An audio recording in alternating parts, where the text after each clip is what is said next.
त्रेताग्निपोतनयने परमे वरेण्ये पद्मानने मरवरे परिवदनीये मातर्भवानी मम देहि करावलम्बम्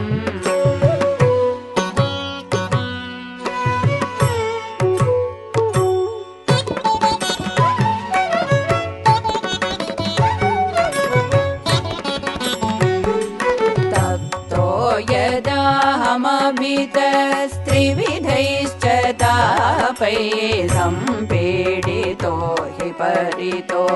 विविधैश्च रोगैः सन्तर्जितो रिपुगणैर्बहिरन्तरस्थैः मातर्भवानी मम देहि करावलम्बम्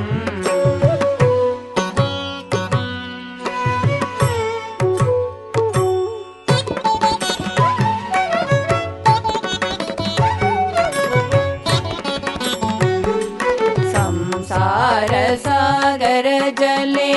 नितरां निमग्नो हा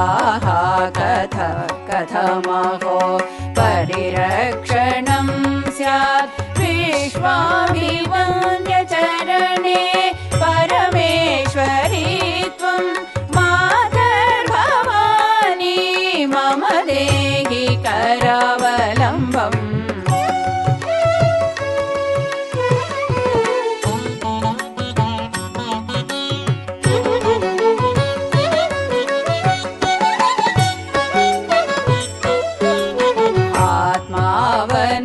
विफलता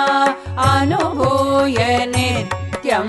त्रासाभिकम्पनयुतो नितरां विपन्न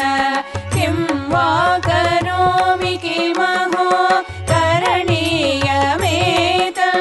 मातर्भवानी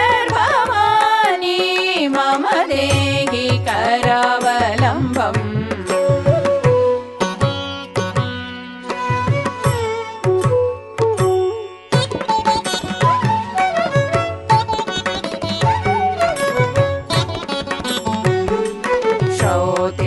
मतिर्न चरते भजनादिकृत्ये भोगे वस्तुनि सदा विरुचे समन्तात् लालायितश्च विषये नितरां प्रसक्तो मातर्भवानी मम देहि करावलम्बम्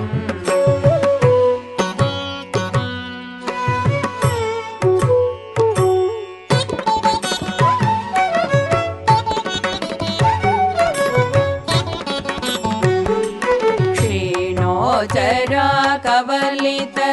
समय प्रभावा सक्तस्तथापि विषये तपसा विहीन रुग्णश्च भग्नहृदयस्तमसाभियुक्तो मातर्भवानी मम देहि करावलम्बम्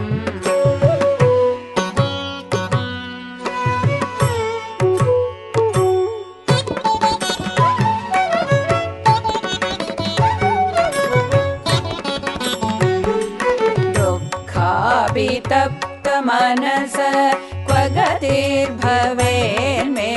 क्वापि स्थितिर्मतिरथा विडम्बितेयं हृत्कम्पनं भवति किं परितो हि कष्टं मातर्भवानी मम देहि करावलम्बम्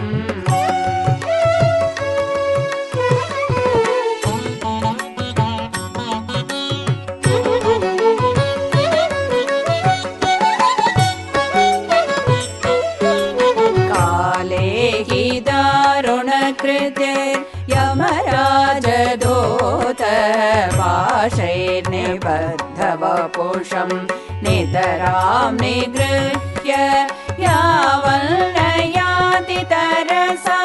सहसा हि तावन् मातर्भवानी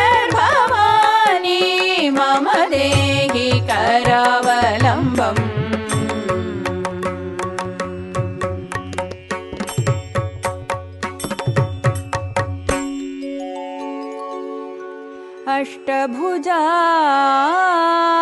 जगन्माता ह्यष्टधा प्रार्थ्यते मया करावलम्बनाम्ना वै ऋषिकेशाख्य